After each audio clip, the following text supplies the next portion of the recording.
Okay, and good afternoon, everybody. Hope you are all doing well. We got a ton of stuff. I've got a huge announcement. It's actually kind of a whole bunch of little announcements and a big announcement. We're going to talk about some of the stuff happening at Disney. I got some mail to open, and then I'm going to do something I almost never do. I'm going to drop the curtain and go not safe for magic and tell you some backstage stories. We're going to have some fun.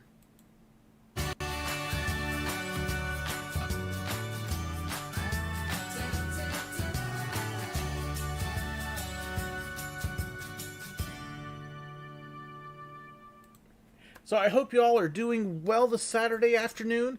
A little bit of a different time than I usually live stream, but my schedule is crazy.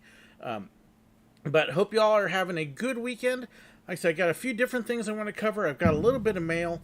And then we're going to do something, like I said, I almost never do. I'm going to drop the curtain. I made it a big priority on my channel to preserve the magic, to keep the magic there. So to not share too many of the backstage secrets. But I will actually do some of that today.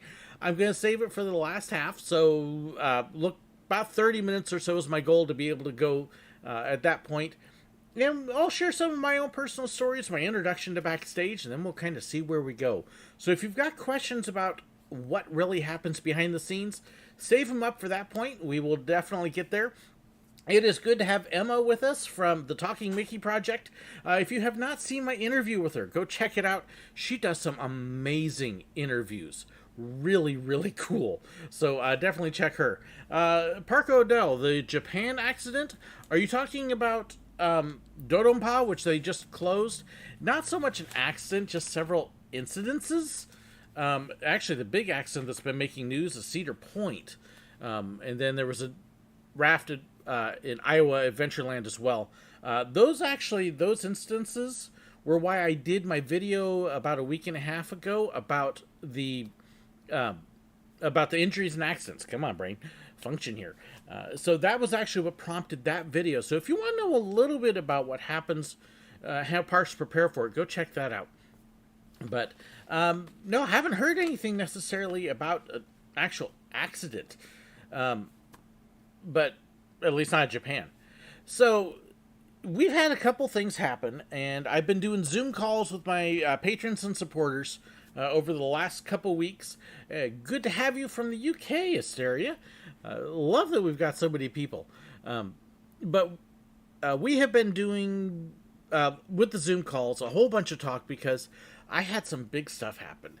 One of my supporters has some connections and everything, and he is basically extending some special benefits to me and making an opportunity for me to be able to, over the course of this next year, to essentially fly very inexpensively, to the point where my little tiny minuscule budget can actually handle the flights. So we have a number of different things that are happening. Now, doesn't include lodging, doesn't include food and other transportation, but with a little bit of finagling, there are going to be some things that are going to be happening this next year that I am super excited about, because it gives me opportunities to do things that, honestly, I had never dreamed of. So I've got a number of different things that are already scheduled that are definitely happening. I have a bunch of possibilities that are possibly happening. And then there's other things that we could end up in some other realm. So let me throw a couple of these that are locked in on the calendar. These should happen pending disaster. Now, one thing I should mention with the flight thing is it's not a guaranteed seat. This is part of the way that we get it inexpensive. I basically have the opportunity to fill empty seats on a plane. So it's trying to work around, say, okay, does this plane have room? So we are scheduling around that and trying to pick flights that are empty. But Talking Mickey Project, I'm excited is on because we're going to get a chance to actually meet her here. I'm going to be at Six Flags Fiesta, Texas, September 10th and 11th. We're going to be flying into San Antonio on Friday.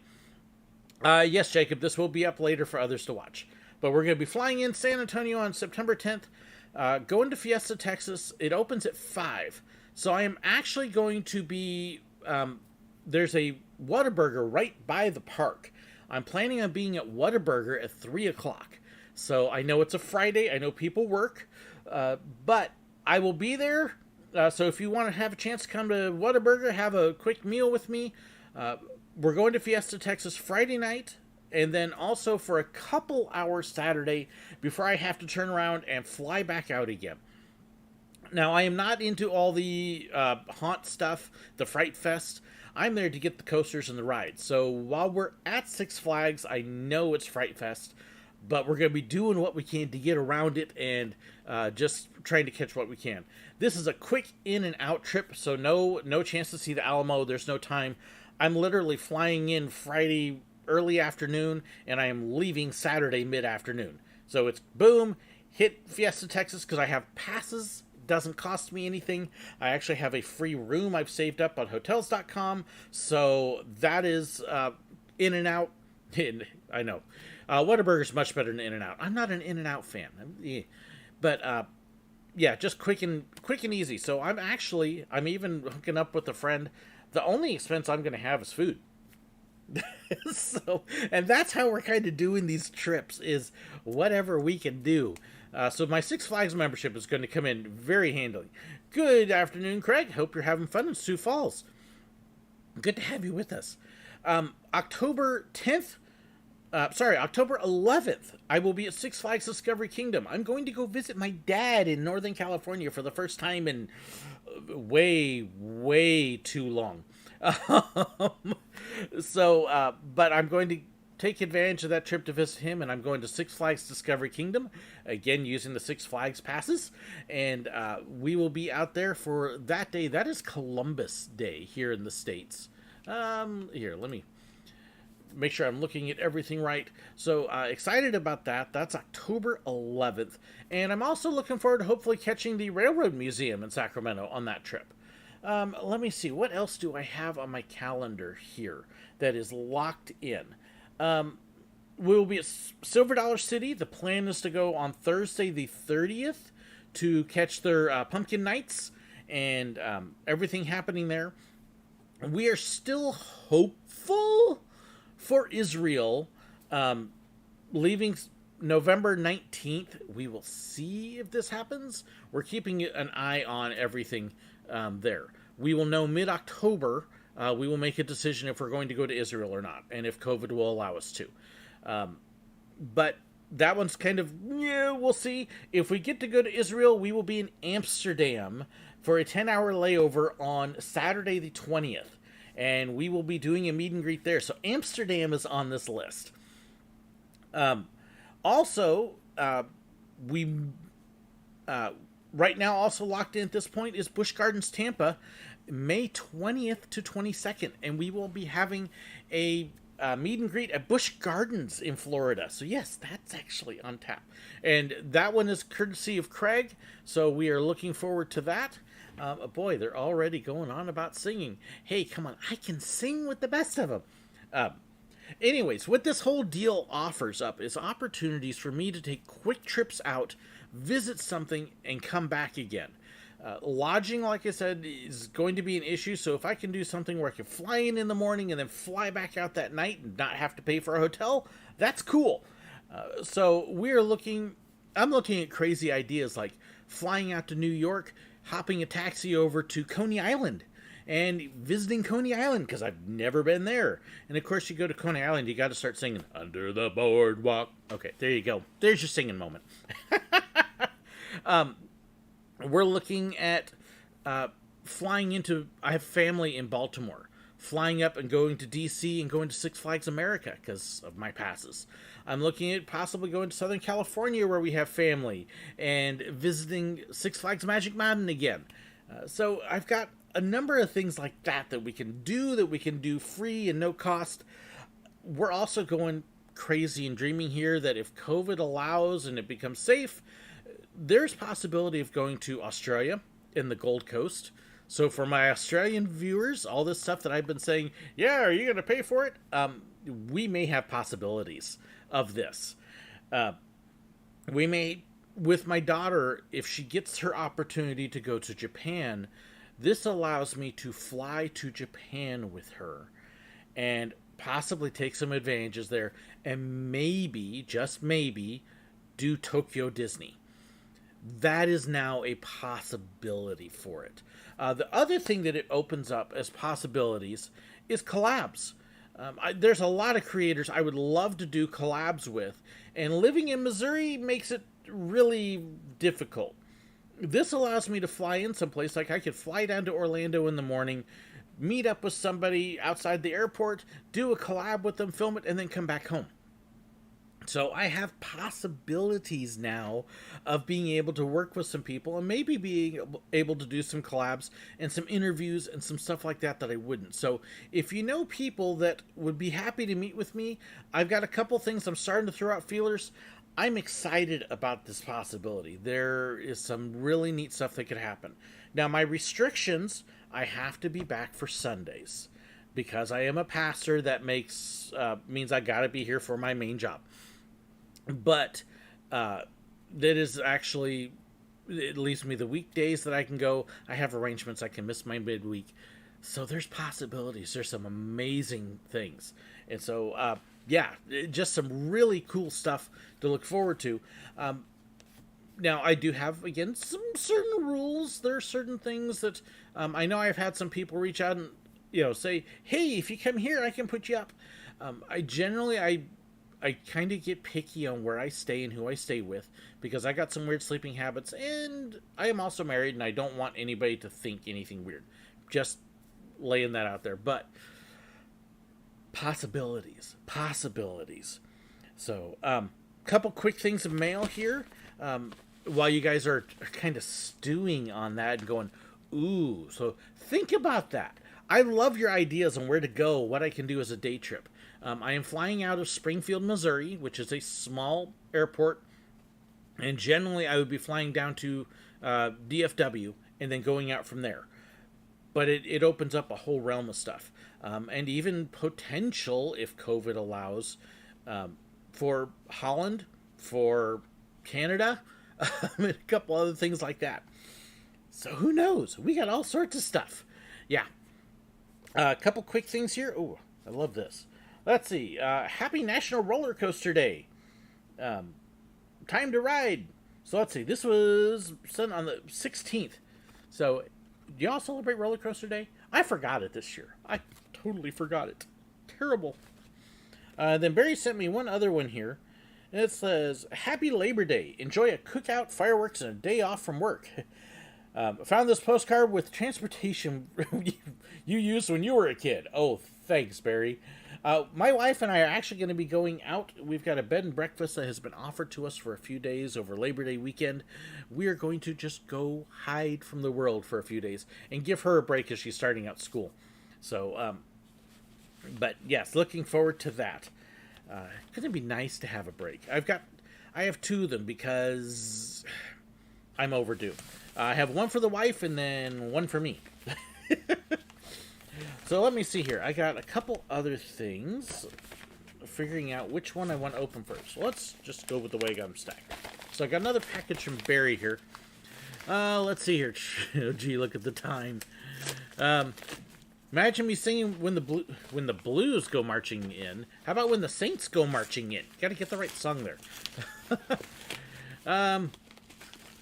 Let's see. Don't sing Day Tripper. No, I can't sing Day Tripper. Let's see. Fly to Japan sings the whole way on the plane. Oh, I would not do that to the poor flight crew. That would be terrible. No, actually, what I'll probably do, kind of like I do with the characters at Disney, is I'll bring like chocolates or little treats for the flight crew. Because right now, if you fly, thank your flight crew and be kind to them. They're getting so much garbage. Same thing if you go to a park. Be nice to the employees. They're getting so much garbage because of the masks and other stuff. And just because people don't want to put this on. By the way, yes, I got a Dreamfinder one. Custom made. But be nice. Okay, so let's see here. SirWillow, hi. When I saw your video on stupid guest questions, I thought of this. I think the whole world is becoming more and more like this movie. I actually have not seen this. Idiocracy. Okay, this will be interesting. I'll have to see. Let's see. Shh. Rated R. We'll see. I don't generally watch Rated R, but you send it, Barry. I'll check it out. And yes, as I was just saying, be nice. There's a lot of that going on, and we have to put up with it. So, be nice to people. Let's see here.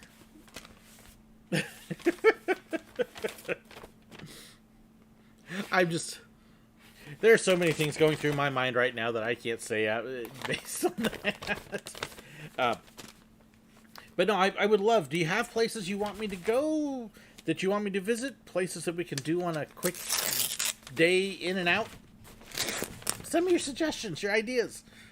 Comments on the chat thing or comments on the comments after this is done. What's your thoughts on the DJ at Walt Disney World? Felt sorry for all the flack he got when it was the higher-ups who decided to put him there. It was a bad decision. He was in a no-win spot. There really was not much he could do there. Terrible location, terrible job. Yeah, it was just bad. I feel bad for the DJ, but whoever's decision that was, I hope they got smacked a little bit. So, this is from Teresa Carosella. We got a nice little bag, and make sure I got everything out here. I don't want to forget anything. That looks like it. Okay. Oh, hey, I know some of these places. Carmel by the Sea. We actually had a Thanksgiving dinner down at Carmel one year. We were newlyweds. Roaring Camp Railroads. Okay, I have a story about Roaring Camp. My dad and I derailed a train there. During the off-season, they had a small one running. But my wife and I, our very first place actually was walking distance to Roaring Camp. And we would walk there all the time. I'd love to get back there. So many memories. Solvang. Wonderful little visit. We only visited there once or twice. Monterey was very close to where we went to college. Roaring Camp again.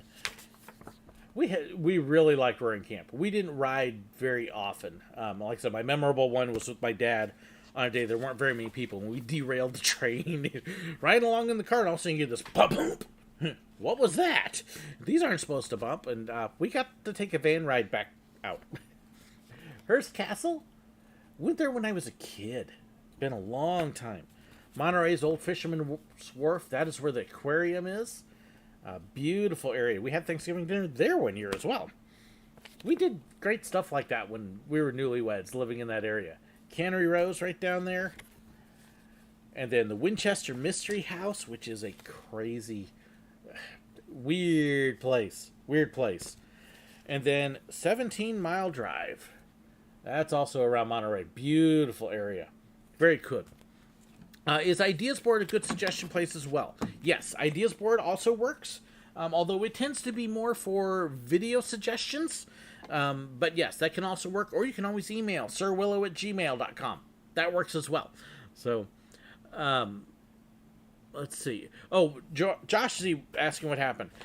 Somebody at Walt Disney World thought it was a good idea to hire a DJ, put him on the train station at the end of the night, and play music, and then also tell people how to get to the monorail and the boats and other stuff. And it was an awkward place. The music he was playing was not Disney music, which means it didn't fit the Main Street theme. It didn't provide the atmosphere. And it basically was a guy playing music and telling you to get out.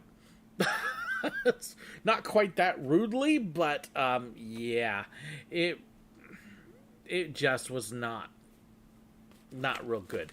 He did play some Disney songs, but he was also playing a lot of pop music and stuff too. So, yeah, crazy stuff, weird stuff. Let's see. So I got a couple others here for the mail, and then we will start thinking about behind the scenes. Okay, Stacy, I will look for the text. I got my phone turned off so it doesn't beep. Only been to Roaring Camp once for a company picnic for Mom's work. Remember it partly because it was also the day my cousin was born. Went right after the hospital. Roaring Camp is a neat place. They got a few different trains. There's a few other things. It's in the middle of the redwoods. It's just gorgeous. It really is. So, and it was a great place for us to go walking to. Like I said, we could walk out of our house. It was about 2 blocks up our house, which was a converted garage at the time. Our very first place we lived, it was a little converted garage studio apartment. And we paid $400 a month for that in 1994. Think about that. It was expensive. But we would walk 3 blocks up, cross the main highway, and then it was about a half mile down the entrance to the Henry Cowell Redwoods and through the trees, and you're at Roaring Camp. They're really cool. So, hi, here's a shirt you can wear while you ride the classic Disney ride. This is from Barry. Barry, yes, Barry. Big shirts. And yes, Craig, I haven't sung my shirt yet. And, oh, you know what? I still totally need to see this movie. But, let's see, I'm a world-famous Jungle Cruise skipper. To me, everything's a joke. Too bad they don't have a Rhino Rally one like that. But that was always kind of my number 2. If I hadn't done Photo Pass, I would have done Jungle Cruise. I would have loved to have done Jungle Cruise. Thank you, Barry. That I will definitely wear that. Maybe I'll wear it at church tomorrow. That would be fun. There's a room in the Winchester Mansion only allowed for people in the Winchester family. That doesn't surprise me. So, most ridiculous thing Disney has done since the Pink Castle. Oh no, Disney's been doing some definite ridiculous things. So, their chain letter. their recent series of decisions. Okay, so I've got another package here. This is from Rothenberg in Wernersburg, Pennsylvania. Hi, SirWillow. My wife and I recently went on summer vacation. I thought you would enjoy these. It was awesome to meet you, Knobles, in June. Your friend Robert Rothenberg. It was really fun to be able to meet you, Robert. I had a blast at Knobles. So grateful I got to go back. Phoenix was amazing. But let's see here. I've got several maps here. What all are these? Dewey Beach. And okay. There we go. Check this out. All sorts of maps. So let's see. Lewes Dewey Beach, Delaware. Places I've never been. This is actually really kind of cool. Are these all the same? No, these are all different. I think. Yeah, they're, let's see. So there's Ocean City, Maryland. Okay, now this one I have to harass my family because they don't live too terribly far away from there. They vacation there. So there's Ocean City, Maryland. We've also got Cape May, New Jersey. And then Cape Charles. So these are very cool. I love stuff like this. Thank you, Robert. And let's see. Antietam National Battlefield in Maryland. I wonder how close that is to Baltimore. And then, let's see. The National Seashore in Maryland. So thank you so much, Robert. I can't say that. There you go. But very cool. Like I said, one of those hopeful trips is going to be to the Baltimore area. And that one I'm hoping to be able to make a few days because I can crash with family and I can steal a car and I can get around and go do stuff like the Capitol and Six Flags and stuff like that. So he said almost about a dozen words before saying Phoenix. Phoenix. It's Phoenix. You need to ride Phoenix, Craig. Put you in the morning though so you don't die from the airtime. Waiting for it to be free on Disney Plus. Cruella's now free on there. Jungle Cruise should be coming up in 2 or 3 more weeks. So, yeah, we're kind of at a point now where, like, we've waited this long. We'll probably just wait for it to be free. So, just finished building the Sedambot. Yeah, I don't know what that is, Chandler. You have to send me a picture. Okay, so I got one more package from Barry. Hope y'all are thinking about what you want to know about behind the scenes, because we're about to break some magic. As soon as I get this box open. So let's see. Big trips, lots of travel. By the way, if you want to know where I am going to be, I will be updating my Facebook events page. Facebook.com/TheSirWillow. In fact, let me even type it into the chat here. .com/TheSirWillow/events. And that will tell you where I am going to be and when. And we will try to keep it updated as things happen. So, let's see. So this is from Barry, right? Yes, this is a box from Barry. Box. And is there a note in this one? Oh, here we go. I was like, Barry's usually really good about notes. Make sure you get it right. Star Trek. Let's see. Hi, on this day, September 6th, 1966, Star Trek debuted on national TV. To celebrate the day, here's a Star Trek-related CD. Ooh. James Darren, this one's from the heart. My wife and I literally just finished watching Deep Space Nine 2 nights ago. So I can't wait to share this with her. If you don't know, he's the lounge singer on Deep Space Nine. You need to go watch. Let's see. Star Trek. And the best Star Trek movie ever. The best Star Trek movie ever? Oh my gosh. Galaxy Quest. Hilarious. I haven't seen this in years. Let's see. Also including a t-shirt for your house. House and rest and fellow Star Trek fan. Trekkie Rose. Let's see. Next time Rose and I meet, we will have a geek off and see how many Star Trek trivia questions I can answer. From the enclosed book, I promise not to be not to be creepy to some of your other viewers. Let's see. You can steal Rose's shirt, of course. I don't think the other matches your eyes. So Laurel, aka Rose, will be very excited about that. So Laurel, I have to figure out a way to get it because she's actually back home in Florida again. Her family's been dealing with COVID, so please pray with her. But that would be for her. So Barry sent that one. And then there is 9. Oh, that's very cool. There you go. There's that one. And let's see. Craig, have I checked time zones? I'm guessing you're talking about the event calendar. It should automatically update, except for mine. But and then there is the trivia book. And I don't have this one, so this will be fun.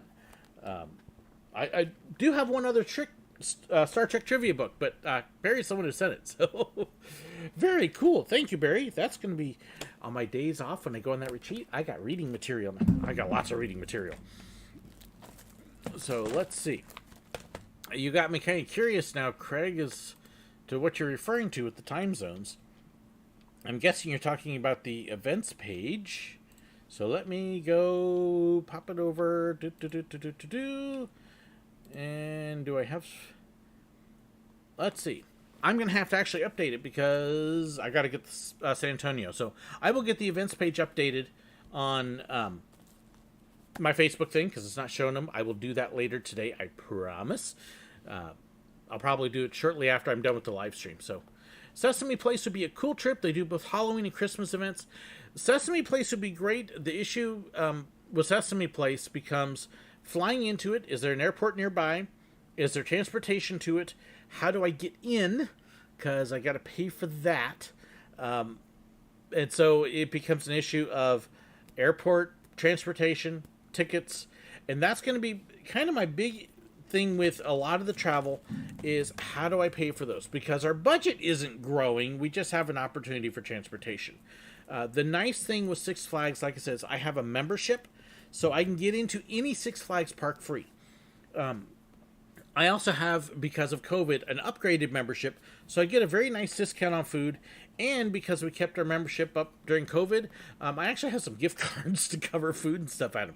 So Six Flags is like nothing for me. But others like that could be interesting. I entered some of the Pennsylvania events without compensating for them happening in Eastern Time. Weird that's still showing that. Don't know. Facebook, like I said, it should adjust that, but it's Facebook. Wow. So, but yeah, send me the ideas and we can talk about it. Sesame is owned by Busch. I don't have passes for Busch. But yes, I do know it's owned by Busch, same ones that own Busch Gardens and SeaWorld. Who knows? So, no need to pay to get into Tampa. Well, here's... yeah, well, we'll talk about that. I see y'all are going to get me like going into multiple directions, new trips, and email is great, SirWillow@gmail.com. Send me a message on my Facebook profile through the SirWillow page there. That also works. And we can kind of work through things like that. So if you've got great ideas and stuff like Sesame Place, it's something that on my SirWillow page or on the fan page, because we can do group discussions there. That may work too. Join my fan group, the Confessions of a Theme Park Worker fans, and we can start some threads on potential visits and how to work them out and things like that. So it'd be a great way that we could say, hey, what about this place? Well, we might have an opportunity here, or here's an option for discounts and things like that. So that could actually work really well. So let's try to shoot for that. And that is going to be, let me pull up the group page here, and that way I can give you a link to it and make it possible that we can get some good discussions going. So, all right, and yes, there will be a great, big, beautiful tomorrow and next year. And I promise, Craig, I won't sing it. SirWillow goes to Sesame Place. They will call an Amber Alert. No, my daughter will be here, so Amber's just fine.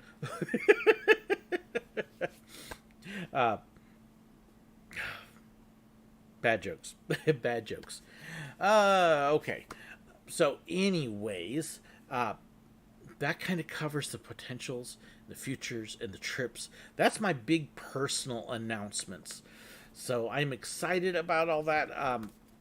And like I said, we're talking some crazy stuff like Australia, Japan, Baltimore, California, a couple different ways, and all sorts of stuff. But will I be visiting Pepper Pig Land? No, I won't. I wish I would. I've heard about it. I actually have heard about Pepper Pig Land. Isn't that crazy? There's a lot of things I haven't, but okay. So we're at the 30-minute mark. I did tell you halfway through that I would start talking about some of the behind the scenes. Brendan's wanting me to sing music. But so behind the scenes, I generally have a rule that I don't talk about certain elements of Disney because I don't want to break the magic. I want to keep it safe that if a child does watch my videos, even though I don't produce videos for kids, I know some of them watch sometimes with their parents and stuff. And so I generally have a rule that I don't break down the magic. But I'm going to a little bit this time. Legoland New York. If I can make it up to New York and work out transportation, that's a possibility. Star Trek, the same thing as Star Wars? No, they're not. Let's see. Been watching. Oh, very cool, Jessica. I love that. I want to see the interview. Send me a link. So, anyways, when I first started at Disney, this gives you kind of an idea of what it was like behind the scenes. My very first day at the Magic Kingdom. Been through training. Been through Disney University and Traditions. I'm actually getting ready to go into my training at the Magic Kingdom. So I've got my costume. I'm on the bus. When you work there, you park at a place in the back of Magic Kingdom. There's an employee lot, and there's a wardrobe and some other offices, and the bus stop is there. It's called West Clock. And you get into line for the bus pulls up, you open up your lunch bags or whatever you're carrying and show your ID. The security card looks at what you've got, waves you on the bus, and you drive in. Go through a security checkpoint, and I don't want to go into too much detail on that because I don't know if that one's covered by confidential. It's secure. Come up over a hill, and as you turn, you go past what Toontown is right there. Toontown at the time, now it's the circus tent and other stuff. But that was where the character meet and greets, and you would come and you would make a right turn to go back to the back of Magic Kingdom. But you could see the characters taking breaks. And I'll never forget, Sitting at a picnic table out there is Cinderella. You could tell it was Cinderella because she had her hair done and everything, and the makeup. Knew it was Cinderella. She's wearing a white t-shirt and her bloomers. Knee-length bloomers, so nothing scary. And she's sitting there with her cell phone in one hand and a cigarette in the other. And it was just kind of like, yep, there goes the magic. and that was kind of my first experience with Backstage Disney. Was, wow, you get to see, you get to see the fact that, oh, yep, there are definitely people portraying characters. You then pull down to the entrance of the Utilidors, and it looks like this giant cave, almost. It's this big, huge opening, and you walk into one of the first things you pass on your right side as you're walking in is the employee cafeteria that's there. And again, you see characters in various stages eating. Typically, for like the mice and the ducks, they had to wear tights, and they'd be wearing like a black shirt and the tights. They would oftentimes wear shorts and then a t-shirt over that, but you could walk past and go, mouse, mouse, duck, duck, no goose. And yeah, it makes it quite interesting when you're going by. There were some characters that would come into the cafeteria in costume. Never forget when Captain Jack first started. Captain Jack, we're sitting there eating, and Captain Jack comes walking into the employee cafeteria. There's no guest there. Staying in full character. And this cafeteria, usually people kind of hung in their little groups and you kind of talk, and there was some murmuring around, but it just erupted and people cheered. Yeah! It was really funny. Yeah, just kind of crazy stuff. Hey, Richard made it to a live feed. Awesome. Yeah, just neat stuff. Mark, I'll talk to you about Magic Springs later. No, I have not visited yet. It'd be nice, but long drive. In any case, that's kind of a good intro. A lot of times I get people asking me, is Mickey a girl? So let me put it this way. I would say for the mice and the ducks, it was probably, when I say ducks, Daisy and Donald, the mice are Minnie and Mickey. It was probably about 2/3 of the time girls, just because of the height. And that's what it is. One of your big ways of becoming a character is your height. And they determine who you can play because of how tall you are, because that's how you fit the costume. And so about 2/3 of the mice and ducks were girls. They're the same height. And you could be both a mouse and a duck if you qualified for the acting parameters. The Pluto would be probably 60% guys at the time. Goofy was almost always a guy, simply because he's tall, has to be tall. So Goofy was usually a guy. And that's kind of how it worked out. Break rooms, you could usually tell who was who pretty quick just looking around with the height. So, let's see. When's the 3 o'clock parade? That actually could be... that's actually a really neat question. Okay, so here's what Disney does with the 3 o'clock parade question. Because you get people asking it because they think the 3 o'clock parade is the actual name of the parade. Disney actually tells you in traditions, they are clueless, they're dumb, they don't know what they're asking. But here's how you make them sound like they're intelligent. And Disney trains its cast members that when somebody asks what time is the 3 o'clock parade, you look at where you are and you say, well, you are in front of the castle, so the parade will be here at about 3:15. Or we're at the end of Main Street, so it will be here about 3:25 or so. And you give them an answer telling them when the parade gets there to help them feel like they're not dumb. But they're dumb because they're not asking that. They're asking what time the parade starts, and that's in their question. So one of the big things in training is you're going to get asked a lot of dumb questions and people aren't thinking. Answer them politely and in such a way that they don't feel dumb. Let them feel like they're smart the way they ask it. And be creative. let's see, worked at Magic Kingdom 2, saw Cinderella smoking. We kind of joked that there was one Cinderella that she was a chimney. Yeah. And I don't know how she didn't smell either. I never figured that out. Baby powder and perfume, I don't know what she did. So, it was definitely interesting, the way she did that. I got to know a lot of my characters very well. Had several of them on first name basis. Actually, had numbers for some of them because we would check on each other. I still actually have two of them on my cell phone, although I did finally delete.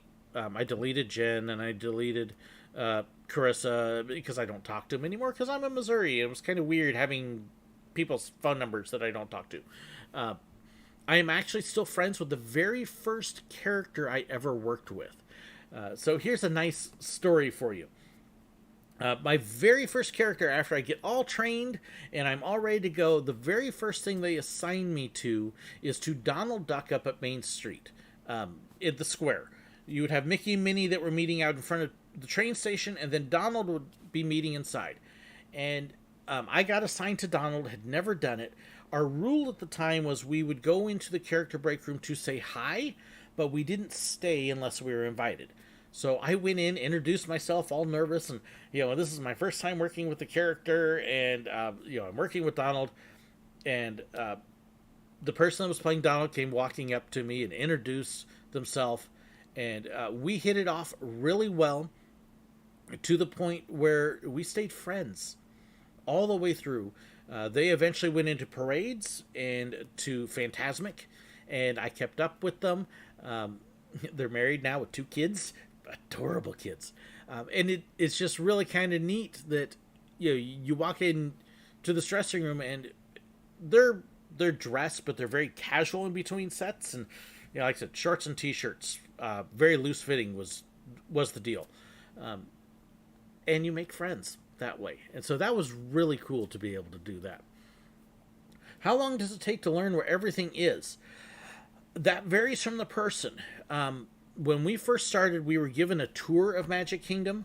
They don't always do that now, but we had a 3 or 4 hour tour where they walked us around as cast members. Here's what's under the utilidors. Here's what's in the park. And then they encouraged us, you have free admission, take a day and walk around. And so I took 2 days. I took one day and I walked around Magic Kingdom in the park level and just, where's the bathrooms? Where's first aid? Where's City Hall? Where's the character meet and greets? And I tried to learn everything that way. And then I took another day and I just walked the utilidors. And I still got lost in them. But I just tried to walk around, and you get people, because I wasn't in costume, but I have my ID. What are you doing? I'm trying to figure out where things are. I'm a new cast member, and I'm trying to learn, so when I step in here to work, I'm not lost. Oh, okay. And I took a couple days. It can take people, if they're familiar with the parks, it won't take them that long. But if they're not, it can take a little while. It can be confusing, especially in the utilidors. So, let's see. Tried to ask when parade would arrive at the hub, but CM said there was no parade. Oh, it turns out it was the Move It, Shake It dance party coming in about 45 minutes. Yeah, that's not the same thing. Every time you've been to Silver Dollar City, you've seen the Christmas lights, but they're not turned on. Silver Dollar City starts putting the Christmas lights up in July. They don't turn them on until November and December, but they start putting them up in July. So they're there from July, August, September, and October. Now, they also have a number of lights they add for the Pumpkin Nights. That's all new as well. So you get double lights in some places. But no, they don't turn them on until November and December for Christmas. So what else do you all want to know about behind the scenes and backstage? I can tell you this. I know that there's oftentimes rumors that people are backstage making out and acting inappropriately and doing crazy stuff like that. Not true. They are at work. They're professional. If people were doing that, they would be fired on the spot. So no, I never saw anybody making, in 5 years, I never once saw anybody making out. I did see, okay, this was cool. I did have a married couple one time playing Mickey and Minnie. And they happened to be working together. So they were a little more affectionate than Minnie Mice, but it was really neat knowing that not only were the characters with that kind of relationship, but in real life they were as well. They gave each other a peck on the cheek. But yeah, that was a neat couple to work with, and the fact they got assigned together was really cool. I wish I could remember their names. But let's see. What about Mickey? Is he always a guy, or did just guys? Okay, so Chandler, you just missed that part. For the mice, Mickey and Minnie, it was about 60% girls, 40% guys because of the height. Same thing with Donald and Daisy. About 60% girls, 40% guys. So you can't always tell them, please don't go checking. I saw more times than I wish I had where guests would walk up trying to figure out if Mickey was a guy or a girl, and they would grab and grope. And saw several of them get escorted out of the park. Don't do that. But yeah, they're not always consistent with the costume. Here's a good one for you. Queen of Hearts is usually a guy. Because of the height of the costume, it's hard to find girls that tall. So that one is oftentimes a guy. So there's one that goes the other way. Let's see. Ever been stuck on a ride? I have been stuck on a few rides. I've only been escorted off a ride once. At least when we weren't supposed to. As an employee, I got escorted off Outlaw Run and others because it was practice. But we did get stuck on Splash Mountain. Had just barely started up the hill. I mean, we were like right at the bottom, barely. And it stopped there. And we did get evacuated there and walked through the Laughing Place scene. But that's the only time I've actually been stuck on and evacuated from a ride. I did have at Disneyland way back in like 84, I think. We got stuck on the Matterhorn for almost an hour. We were at a spot where it was tilted a little bit and the monorail was going by, and we waved at the monorails. It probably wasn't an hour. It's probably more like 30 minutes. But hey, I was a kid. It seemed like forever because I could be riding stuff. But I did get stuck there, but they didn't evacuate us. They eventually got us going. So, how about the celebrity encounters? I talked really about the celebrities in a couple different videos, and I've told most of those stories. Generally speaking, backstage, you didn't talk to celebrities. You didn't bother them.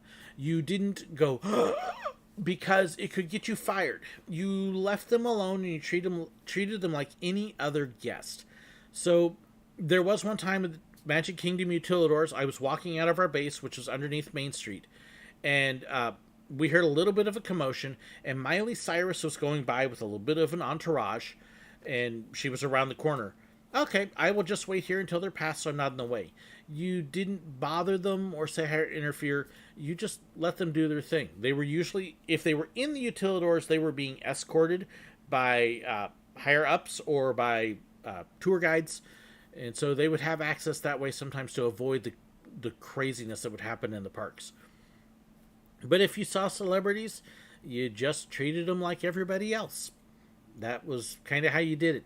You didn't ask for pictures. You didn't ask for autographs. You might say, hi, how are you doing? Good to have you here, just like you would another guest. But that's pretty much what you did with them. So, Dylan, I assume that you were joking with that. Yeah, no. There's been some crazy stuff I've heard. Somebody the other day was trying to tell me there was a child slavery ring going on at Disney. No. In fact, Disney does background checks on all of its employees. The fact that you had some recently get arrested was very unusual, but keep in mind, Walt Disney World at any point has anywhere from 55,000 employees, which is what it had when I started. At one point, they had 75,000 employees before COVID hit. Think about that. In 75,000 people, aren't there going to be a couple bad apples that slip through the cracks? Yeah, well, it happens. But because you get 2 in 75,000, do you label a whole city bad? No. Same thing with Disney cast members. So, how do the CMs stay so upbeat? Part of it is training. You are taught to smile and be happy. A lot of Most Disney cast members really love their jobs, and that makes it a lot easier to be upbeat. They love that they work there. They love that they have that opportunity to make magic. But trust me, when some of those guests rip into them like that, if you had the opportunity, you would then see them step backstage and cry. I have seen cast members crying backstage. I had a moment where I had one guy that was just an absolute jerk, and I had to tell my others, I need to go step off stage for a minute. And you go backstage where nobody can see you, and then you let it out. You cry it out, you yell it out, whatever, and then you take a deep breath and put the face back on. It really is acting. You act. And so you'll see cast members when they walk off stage to the backstage areas where guests can't see them. You'll see them walking off. And the smiles aren't always up backstage. That's when they can, you have to compartmentalize it. You learn it. It really is. It's like acting. It's like any other job. You're not supposed to tell your customers how rotten things are. And so they're there to escape their stuff. And the good news is when you have a jerk, they're going to be gone in a little bit. So, let's see. Sean, fond memory of my last Keys to the Kingdom tour. Guy took us down the stairwell at Mickey's Floor Magic. It dumped us right out in front of Dax. Dax is very, very cool. Those of you who don't know, it's the Disney Automated Control System, I believe is the actual right acronym. It's computer controls for a lot of the parks. It's amazing. I actually have only glimpsed it twice. So you got a really cool view, Sean, if you got to see that, because the couple times I did, I wasn't supposed to. I just happened to be there when doors are opening and stuff. So there is a time when I get disoriented by the crowd at Disneyland and can't find the restroom right in front of you. It happens to everybody. It really does. Let's see. Heard some people calling VIP tour guides plaids. Have you ever heard that nickname? Yes. We use that nickname. So here's why they're plaids. The people who work at City Hall, Walt Disney's wife actually designed the costumes for people who work at City Hall. And the ones they wear now, both at Disneyland and at Magic Kingdom, are still generally based on that design. The tour guides in particular wear it. And it involves a plaid vest for the guys or a plaid skirt for the girls. Although I think they let the girls now actually wear the plaid vests if they want instead of the skirt. And so it goes all the way back to the original costume. And they wear a plaid outfit. And so they get called plaids for that. They do tour guides, they do VIPs, they will do guest relations. And so it's just a nickname based on the costume. And yes, cast members call them all plaids as well. It's not a put down. Many times, actually working City Hall, especially if you're a tour guide, it's kind of considered a step up from regular stuff. So it can almost be considered a compliment. But yep. Oh, hey, look, here comes a plaid. There's a tour coming. If I saw one coming down the street, see the plaid, because they would stand out for the costume. Yep, there's a tour coming through. So, yep, you just get to see them. Just a common nickname. And you would hear it backstage as well. So, what is the most magical thing that happens in Traditions? Traditions isn't necessarily magical. Traditions is basically sitting there and here's this book, here's the history of the company, here's Walt founding the parks, here is our keys to the kingdom and why they're so important, here's what we do about disabilities, here's what we do about harassment, here's what we do about liabilities, do you know some Disney trivia that's thrown in here and there. So they try to make it fun, but a lot of Traditions is the drudge work too. Traditions used to be much longer. For me, it was a whole day. I've heard they actually shortened it to a half day, which means they removed all the fun of it. But it's basically it's covering paperwork, it's covering legalities, it's orienting you into the company and saying, okay, here's the culture, put that smile on now because you're a cast member. So, which celebrity would you like to take a picture while working? I am not a big celebrity person. So, heard what sadly happened to Debbie Stone at Disney. I'm assuming you mean the America Sings accident. That was a long time ago. But Sam, I'm not a big celebrity person. My dad, no joking up, in high school, our second car in the driveway was a limousine because he was vice president of a limo company. And so we got to see celebrities on a regular basis there. Living in California and Southern Cal for several years, and then Santa Cruz, you saw celebrities on a regular basis. They're people. Most celebrities, I'm like, yeah, okay. I'm just not real big into that. There are a couple I would like to meet. I like the Doctor Who actors.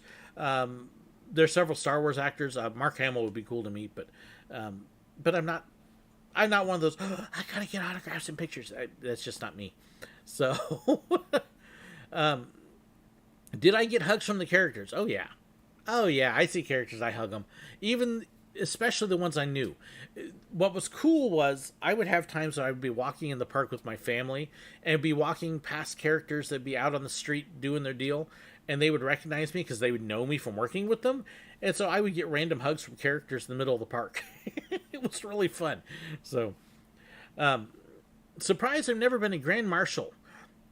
Grand Marshals are selected by a group from City Hall.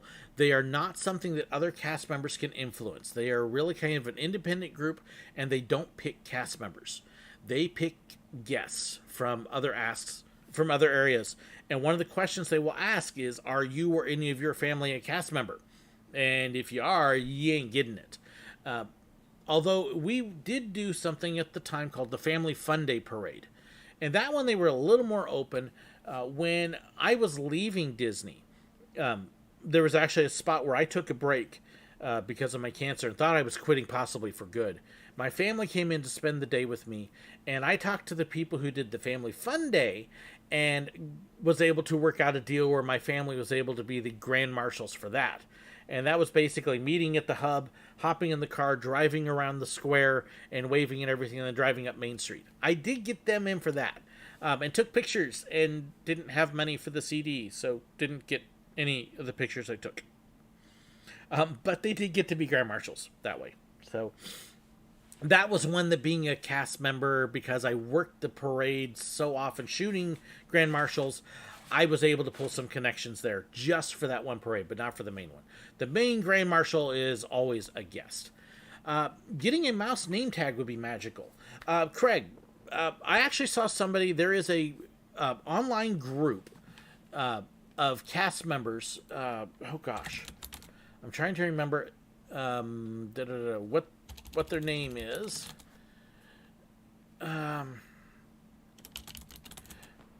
Cast members helping cast members, I think. I gotta remember which group I am in. There is, Ear for Each Other. Okay.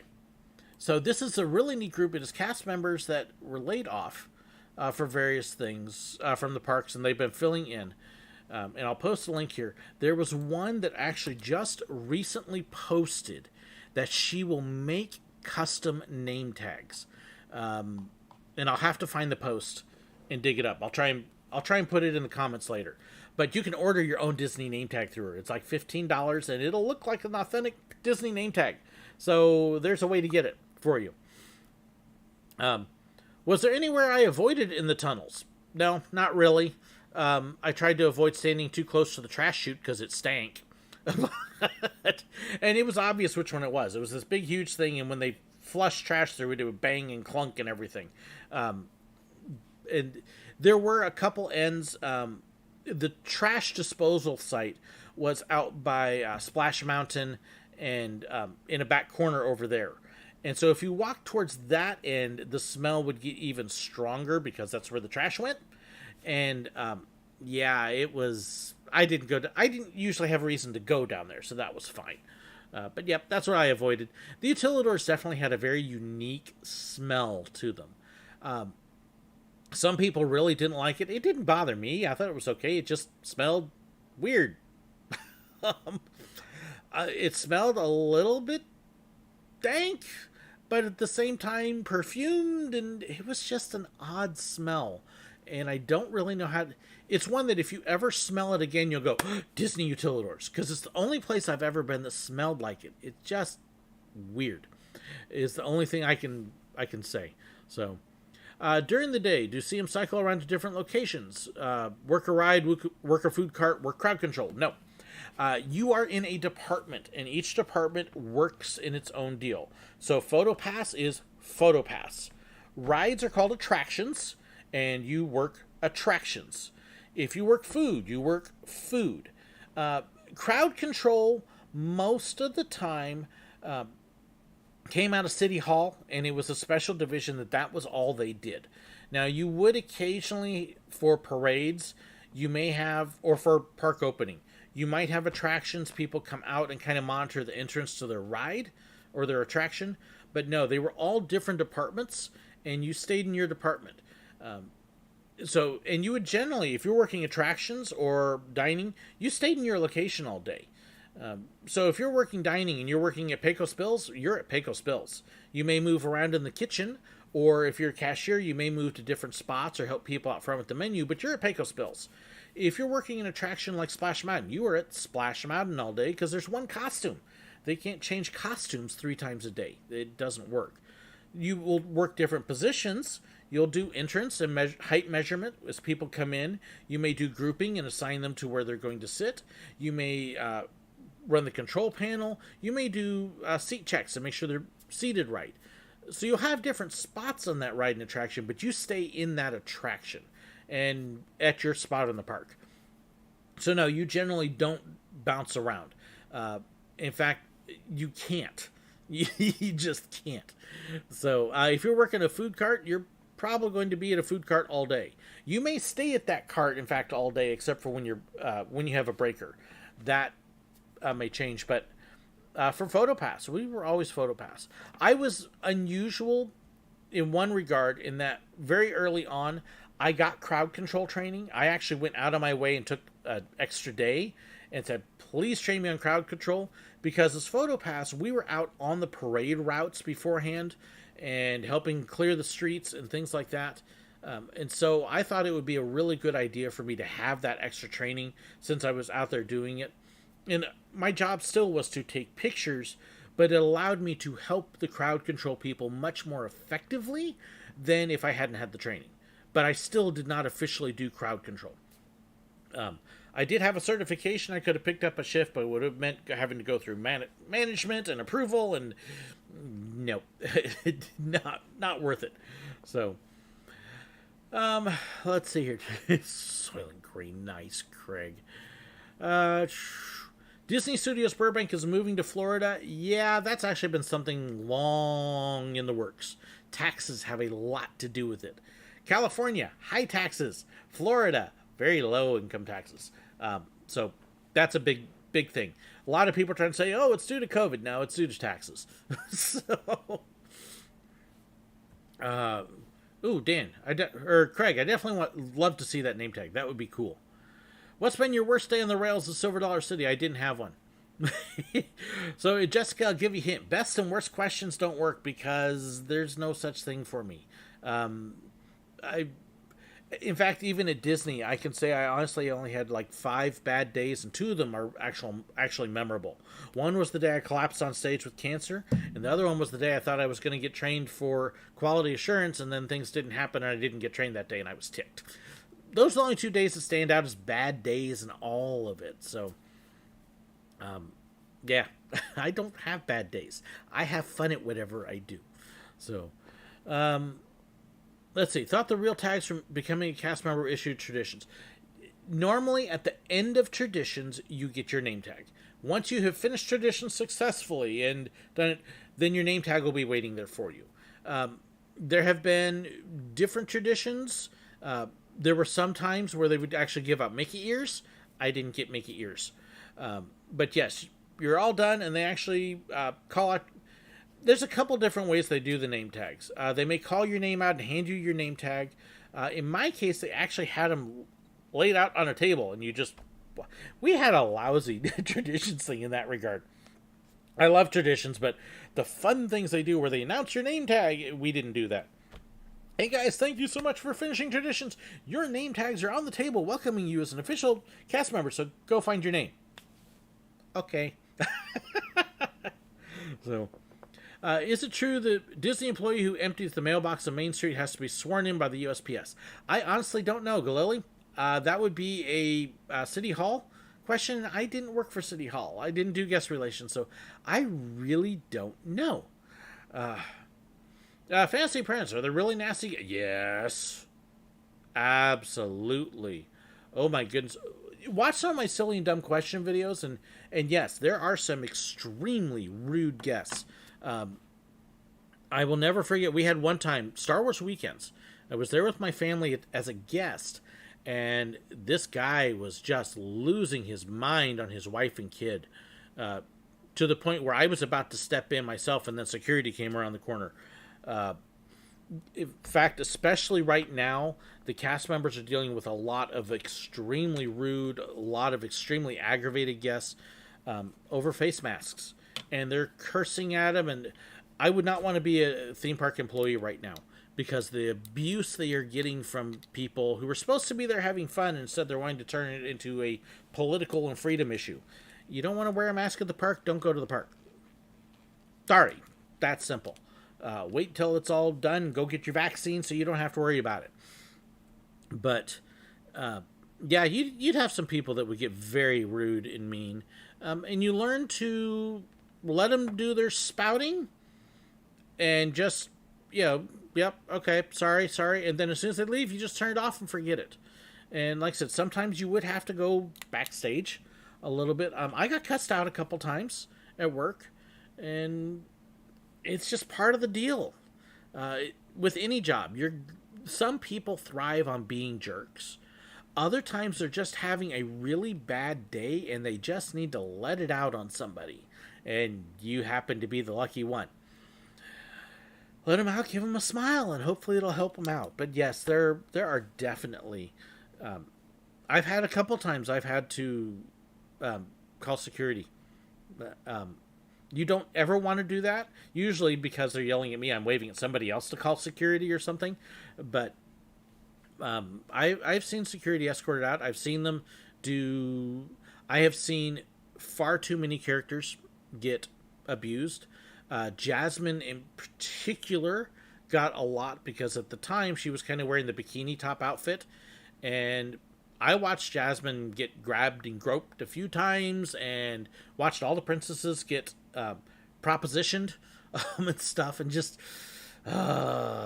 yeah. So yes, there are definitely nasty guests out there. Thankfully, they're the minority. I would say 98 to 99% of your guests are amazing.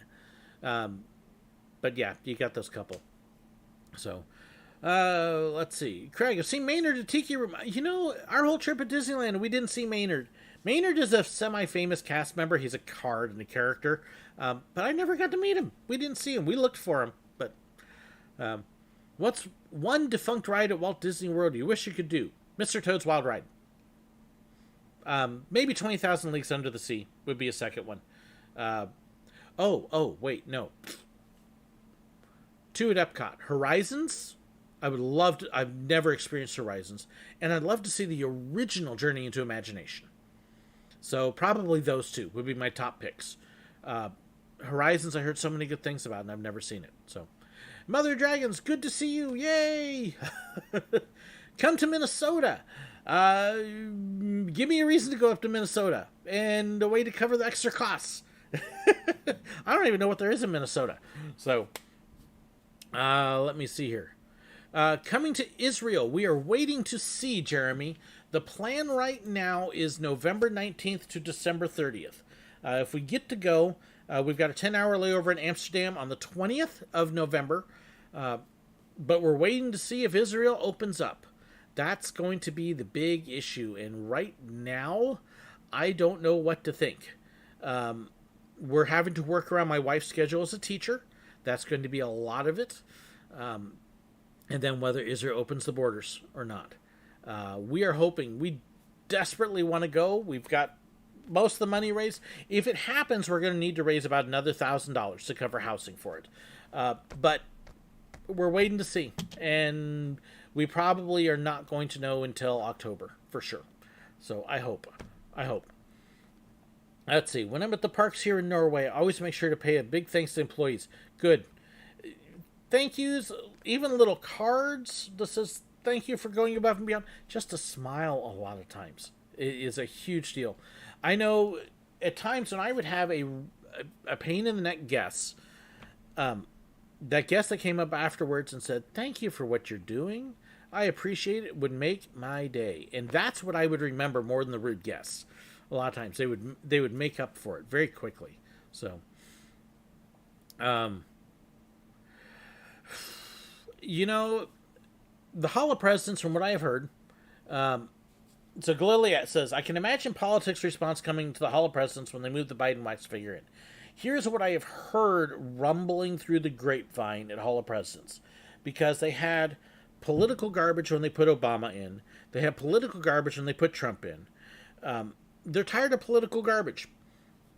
So what I am hearing is, rather than have the president give a little speech with the new figure, I hear that they're now looking at putting in a generic standby show that works all the time regardless of president, and just adding in the new figure in the background with all the rest of the presidents. That is what I hear, so that way they don't have to shut the show down to update it. They don't have to record a new speech. They don't have to go through people protesting or promoting or all that stupid stuff that's been happening. And turning it into a nice, friendly, regardless of your views show. That's what I hear may be happening. We will see. Hope so. Let's see. Hochi Figma's life never got over the reboot. Great videos on Horizon. I have seen the videos, but videos can't do the ride justice. You can't see the whole ride in a video. As much as I try to video some of the rides occasionally, it doesn't catch anywhere. Do cast members get to keep what they are given? It depends upon what they are given. You generally have a suggested guideline of $25 in value or less. You cannot take cash or gift cards. Nothing that could be spent. So no currency of any kind can be accepted. If you are given a cash tip, you have to tell the guests no. And if they still try, you have to tell them again. You have to tell them no 3 times minimum before you can accept it. At that point, because it could be offensive. But if you get a cash tip, you have to take it to your leader, and you were supposed to turn it into them. Now, the couple times I got cash tips and went through, I'm just doing my job. That's what I'm here for. And then I went back to my leader and said, by the way, they're like, don't tell me that. Put that away. I don't know anything. So my leaders were very good about that. But I always made the attempt. And it didn't happen very often. As far as other gifts, thank you cards, candy bars, pins, plushies. I was given a mug, which I gave to my wife and broke years ago. You can keep those kinds of things, yes, as long as they're not expensive gifts. Now, if somebody gives you a limited edition of $100 pin, no, that you have to hand back and say, I can't take that. That's too much. But yes. If they were small gifts, you were allowed to keep it. I've got a couple different videos where I talk about the gifts I was given and stuff, and what they did. So, yep, absolutely. In fact, I encourage you, if you've got small gifts to take with you, take them and give them and encourage the cast members. I usually give the little $1 boxes of candy to the characters when I meet them. It blesses them. It's a way to say thank you for sweating like a dog for me, because you're sweating in that. Honestly, cast members, or the character cast members, if they're outside and it's a hot day, they will do about a 20-minute long set, up to about 30 minutes. If they're a face character, they may do up to 45 minutes outside in the heat. Inside, it's typically 30 minutes for a fur and an hour for a face. But they're sweating and they're working, and it's hard. Honestly, I thought they had a much harder job than me. That's why I gave them gifts. But I always carry little thank you notes and stuff to hand out to people. So, let's see. What Zootopia characters they have costumes of? I have only seen Nick and Judy, and that came out long after I worked there. So I don't know if they have others or not. And I have no idea about Zootopia Land in the U.S. parks. I don't expect it at this point, but I never say never. Oh, so the oath of office by Biden was a good mix 10 days ago. Okay, thank you, Craig. So they did update. Now, that would be a good way to make it non-political. It's rather than a speech, just do the oath of office. That makes sense. That's a non-political... Okay, thank you, Craig. That's a good way to do it. I had not heard that's what they were doing yet, so... let's see. Gotta imagine they would just have Lincoln do the speech. Yeah. So, Brandalus, you get to see Craig's response there, so that works good. Heard of cast members working multi-rides or food carts or shops in an area. Believe they stay within costume area each day. Okay, so here's what happens.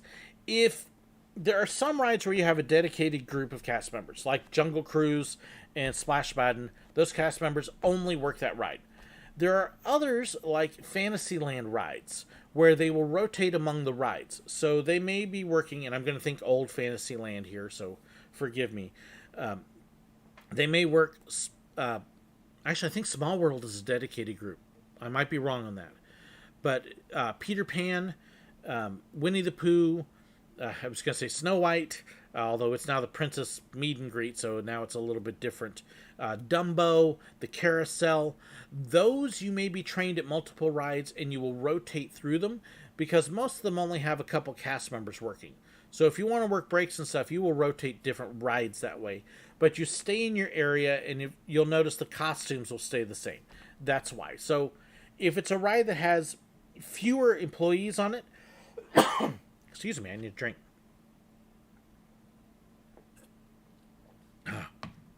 So if it's a ride that has fewer cast members, or like the food carts, because there's only one cast member, typically maybe two working at them, you may rotate different food carts in an area. But you're still basically going to be doing the same kind of job. So larger rides and restaurants, you stay there. Smaller ones, you may rotate among them, but still within the same area. So that's kind of how that works. But you don't change departments. You don't go from a ride to food or crowd control. If you're ride or if you're attractions, you're attractions. If you're food carts, you're food carts. So that you stay in those same things, although you might stay in area rotate if it's not a big group. So I want some pins from parks here in Norway. Yeah! I love pins from other places. Those would be amazing, Fantasy Apprentice. Absolutely. I wouldn't ask for them, but if they're offered, I've got a growing collection of pins from other parks, which is really cool. So, if only there was a way you can give those cast members an ice cold, refreshing beverage. You'll notice Walt Disney World, they all have water bottles on their belts, so they have water, and then when they step backstage, they have drinks. You're not allowed to eat or drink in front of the guests at all. The water bottles being the exception because you can drink some fluids. They don't want you having heat stroke or anything like that. But you are not supposed to eat and drink in front of guests. You have to do that backstage. So it's a nice thought to give them a drink, but that's one they would have to turn down. Even if it was a bottled one. Because there's no place for them to carry that around real easy. So they would appreciate it. But now, like I said, they can get their drinks backstage. There's plenty of ice water and stuff available there. So, in fact, at Walt Disney World, all of our PhotoPass break rooms, we all had ice pops in them. They kept us constantly supplied with ice pops, so we could go anytime on a hot day. Man, I'm dying. Hey, it's break time. I'm going to go get a free ice pop. So they had stuff like that, too. Welcome, Tom. Good to have you with us. Let's see. Taking my family to Walt Disney World in January. Enjoy. Trip number 5, it's going to be a little different for you. Never been to Casey's Corner. Okay, do you like hot dogs? I like Casey's, but it is a hot dog. It's greasy. So, I will say the seating area outside Casey's Corner is actually one of my favorites to just sit and people watch. Really enjoy that. But Josh Z, overpriced. Okay, so here's something to realize. Food at Disney is overpriced. Food at almost any theme park is overpriced, just like at the airport or stadiums. You're a captive audience. They charge you for the food. That's how they make their profits. If you're not wanting to spend a lot of money on the food, don't go to a theme park. Silver Dollar City is one of the most reasonable theme parks on food I have ever been to. They're unusual, but food is just expensive at the parks, and that's just how it is. So, but like I say, it's basically hot dogs. I don't go to a theme park to have a hot dog. I want something different. So I have eaten at Casey's Corner. In fact, when we went to Disneyland Paris, our very first thing, we didn't have very long, but we got off the plane, we drove to our hotel, dropped off our stuff, went immediately to Disneyland Paris, and we stopped at their version of Casey's Corner and had hot dogs at Disneyland Paris. And so I've got pictures of me doing that. So, are the Disneyland locomotives real steam? Yes. Yep. Absolutely. They are not coal-fired steam. They're similar to the way Silver Dollar Cities is. They use diesel fuel to heat up the water and create steam. But yes, they absolutely are real steam engines. So, whew. That's a lot of stuff. And wow, I've been going quite a while here, y'all. No wonder my throat is dry. I'm like...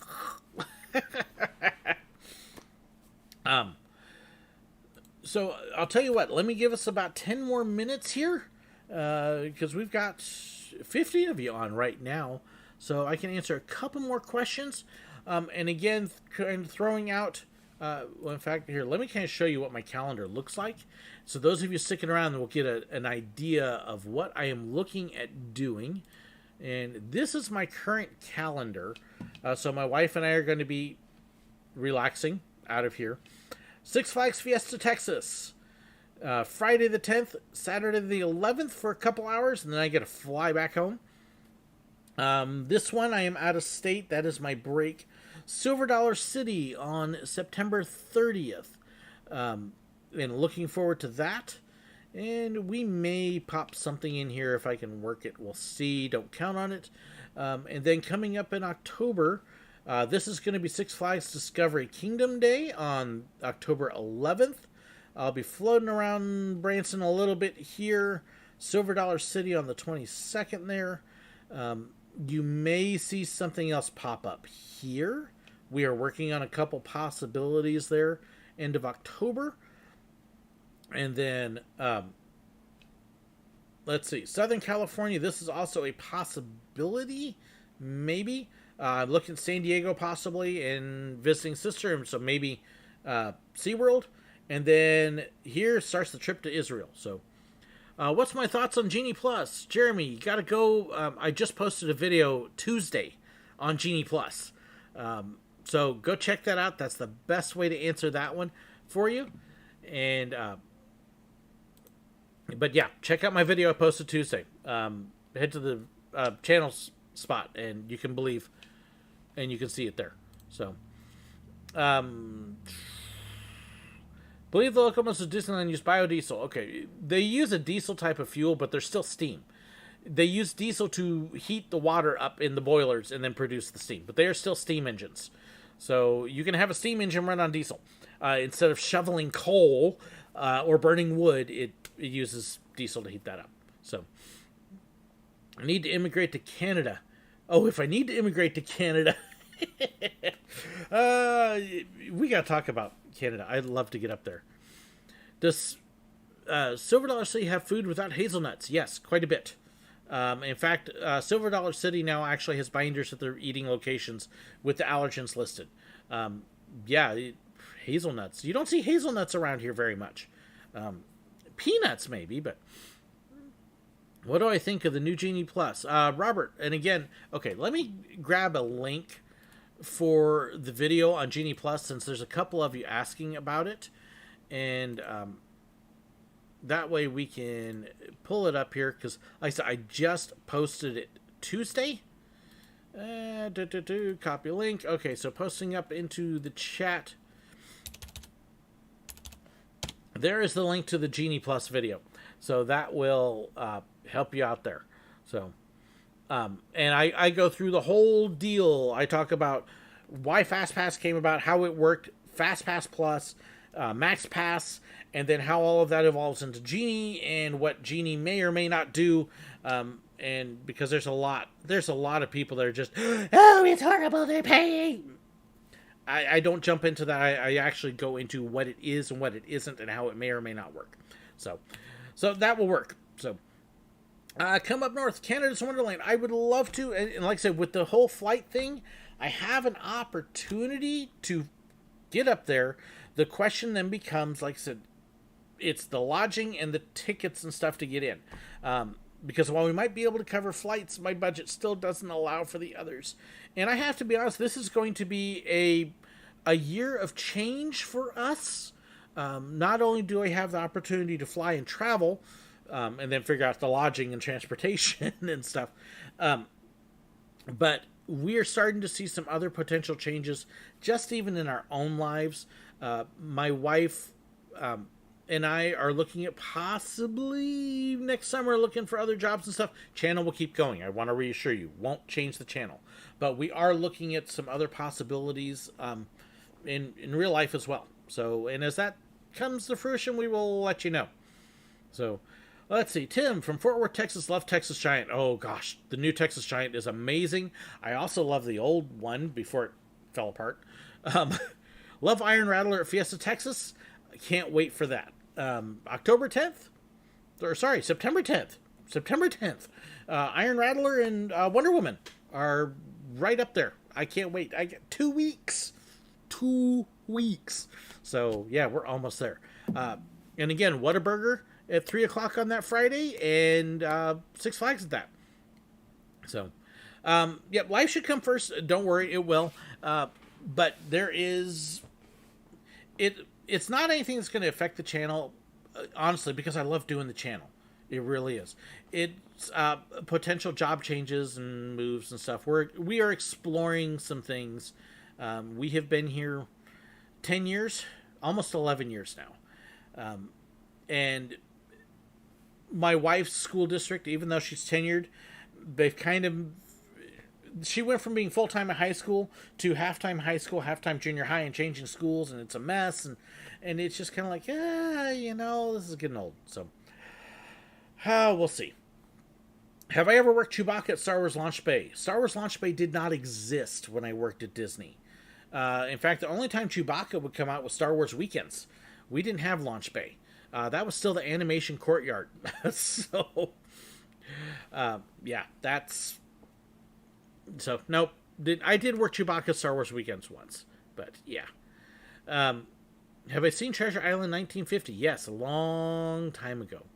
Whataburger and Dr. Pepper. Dr. Pepper is very popular here in Missouri. Not a problem here. Whataburger is actually coming to Missouri. They're opening up in Kansas City area, a few, and they're supposed to be in Springfield area in like 2 or 3 years is what they're saying. So, potentially back to working at a theme park. No. Nope. Not planning that. Basically, what we are looking at is we're looking at if things go well, possibly moving from where we're at up closer to Springfield itself. We would have to see some things happen. We'd have to find an affordable place. Okay, so here's real life stuff for you all. We have never owned a home. And we have found out that there are some programs out there where you can possibly buy a home and get a mortgage with little to no down payment, which would be amazing for us. If my wife can get on board at a school district up in Springfield, it would mean a $12,000 a year raise. Think about that. $12,000 a year difference in pay. So we're exploring some of that. Rents would be a little bit high, but it would be wonderful if somehow things could come together where we could actually buy a home. And it would allow us some opportunity, some flexibility to be able to do some things that we couldn't otherwise. So, not sure what would happen as far as church work and stuff. That's kind of up in the air, but that's kind of what we're looking. So, yeah, not safe for magic and real life stuff. Whoo! But yeah, that's kind of what we're starting to explore and try to figure out. But like I said, because of my wife's pay right now, there is absolutely nothing in there for a down payment at all. but there are a couple possibilities she is working on, and then we're trying to see if we were to do that, and this is just us brainstorming, but if we move to Springfield, I would probably the church work I do right now, which I don't get paid for at all, we may look at cutting that back at a different place and me picking up a part-time job in addition, and that would help cover rent and stuff. So am I coming to Denver, Colorado? Chandler, I kind of covered some of that. Who's covering hotels and stuff? I would love to go to Denver. I would absolutely love to go visit the parks there. Got to fill in the other stuff. So again, I'm going to refer you over to my Facebook group page, the theme park fans. There's a link up in the chat thing. I'll post it in the description as well.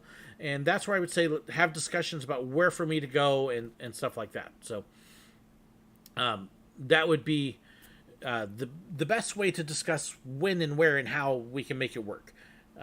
Because I may be able to get there, but how am I going to cover stuff once I'm there? That's going to be kind of the big deal.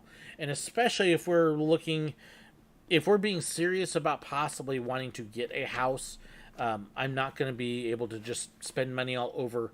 I certainly can't put it on credit cards because we don't want to do that. So, but all stuff to think about. So that's kind of a real life deal. So,